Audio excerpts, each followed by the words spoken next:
83 ஆண்டுகளில் முதன்முறையாக மேட்டூர் அணையை தூர்வாரும் பணி தொடங்கியுள்ளது. கடந்த 140 ஆண்டுகளில் இல்லாத அளவிற்கு வறட்சி ஏற்பட்டுள்ளதால் தமிழகத்தில் உள்ள அனைத்து அணைகளும் தூர்வாரப்படும் என்று முதலமைச்சர் எடப்பாடி பழனிசாமி தெரிவித்திருக்கிறார்.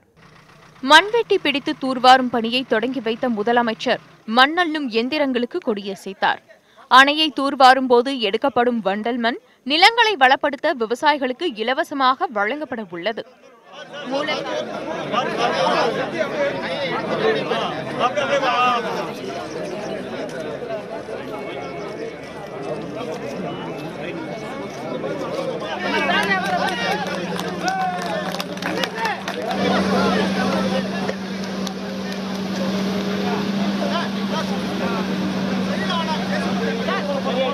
மூலக்காடு, பன்னவாடு, கீரைக்கானூர், கூனாண்டியூர் ஆகிய 4 இடங்களில் தினமும் 2444 யூனிட்டுகள் வண்டல் மண் எடுக்கப்பட்டு 7 தினங்களில் விவசாயிகளுக்கு 17,110 யூனிட் மண் வழங்க திட்டமிட்டுள்ளது.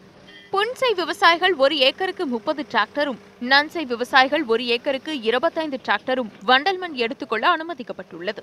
தனிநபர் பயன்பாடு மற்றும் மண் பாண்டங்கள் செய்ய 20 டிராக்டர் களிமண் எடுத்துக்கொள்ளலாம்.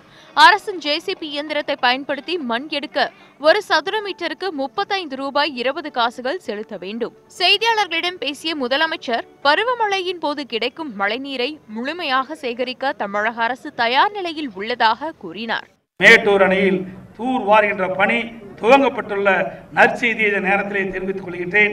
இது மட்டுமல்ல, தமிழகத்தில் உள்ள அணைகள், ஏரிகள், குளங்கள் அனைத்திலும் தூர் வாரப்பட்டு பருவமழையில் பெய்கின்ற நீரை முழுவதும் சேமித்து வைக்கப்படும் என்பதை இந்த நேரத்திலே தெரிவித்துக் கொள்கின்றேன்.